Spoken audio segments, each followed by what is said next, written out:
ಪಾವಗಡದ ರೊಪ್ಪ ಪಂಚಾಯಿತಿಯಲ್ಲಿ ಬ್ರಹ್ಮಾಂಡ ಭ್ರಷ್ಟಾಚಾರ.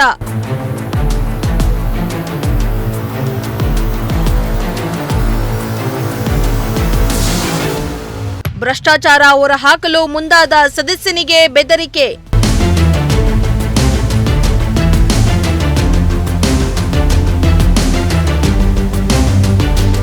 ಪಂಚಾಯಿತಿಯಲ್ಲಿ ನಡೀತಾ ಇದ್ದ ಭ್ರಷ್ಟಾಚಾರ ಹೊರಹಾಕಲು ಮುಂದಾದ ಪಂಚಾಯಿತಿ ಸದಸ್ಯನಿಗೆ ಪ್ರಾಣ ಬೆದರಿಕೆ ಹಾಕ್ತಿದ್ದಾರೆ ಎಂದು ಪಂಚಾಯಿತಿ ಮುಂದೆಯೇ ಪ್ರತಿಭಟನೆಗೆ ಮುಂದಾಗಿರೋ ಘಟನೆ ಪಾವಗಡ ಪಟ್ಟಣದಲ್ಲಿ ಬೆಳಕಿಗೆ ಬಂದಿದೆ.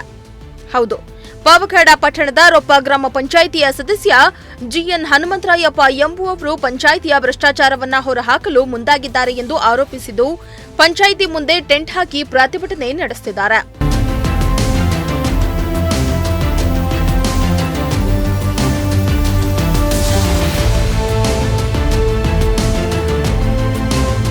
ಪಾವಗಡ ಪಟ್ಟಣದ ರೊಪ್ಪ ಗ್ರಾಮ ಪಂಚಾಯಿತಿಯಲ್ಲಿ ಪಿಡಿಒಗಳದ್ದೇ ದರ್ಬಾರ್ ಆಗಿದ್ದು ಸುಮಾರು 6 ತಿಂಗಳಿನಿಂದ ಸಭೆಯನ್ನೇ ಕರೆದಿಲ್ಲ. ಇವರನ್ನ ಹೇಳೋರಿಲ್ಲ ಕೇಳೋರಿಲ್ಲ ಎನ್ನುವಂತಾಗಿದೆ.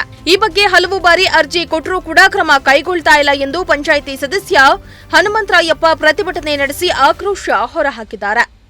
ಇದಲ್ಲದೆ ಪಂಚಾಯಿತಿಯ ಸದಸ್ಯರ ಗಮನಕ್ಕೆ ಬಾರದೆ ಗ್ರಾಮ ಪಂಚಾಯಿತಿ ಅಧ್ಯಕ್ಷ ಹಾಗೂ ಪಿಡಿಒ ವಿಜಯಕುಮಾರ್ ಬಿಲ್ ಮಾಡಿಸಿಕೊಂಡು ಲಕ್ಷಾನುಗಟ್ಟಲೆ ಡ್ರಾ ಮಾಡಿದ್ದಾರೆ ಎಂದು ಗಂಭೀರ ಆರೋಪ ಮಾಡುತ್ತಿದ್ದಾರೆ.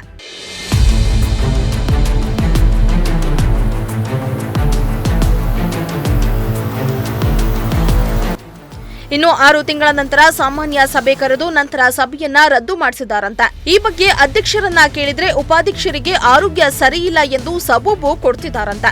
ಇವರಿಗೆ ಪಂಚಾಯಿತಿ ಹಣ ಡ್ರಾ ಮಾಡಲು ಆರೋಗ್ಯ ಸರಿ ಇರುತ್ತೆ, ಸಭೆ ಮಾಡಲು ಮಾತ್ರ ಆರೋಗ್ಯ ಕೈಕೊಡುತ್ತಾ ಎಂದು ಪಂಚಾಯಿತಿ ಸದಸ್ಯ ಹನುಮಂತರಾಯಪ್ಪ ಪ್ರತಿಭಟನೆ ಮೂಲಕ ಆಕ್ರೋಶ ಹೊರಹಾಕಿದ್ದಾರೆ.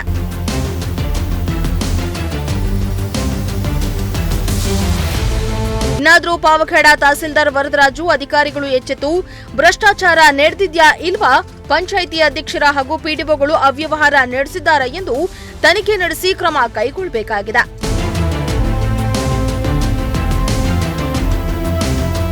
ಇಮ್ರಾನುಲ್ಲಾ, ಪ್ರಜಾಶಕ್ತಿ ಟಿವಿ, ಪಾವಗಡ.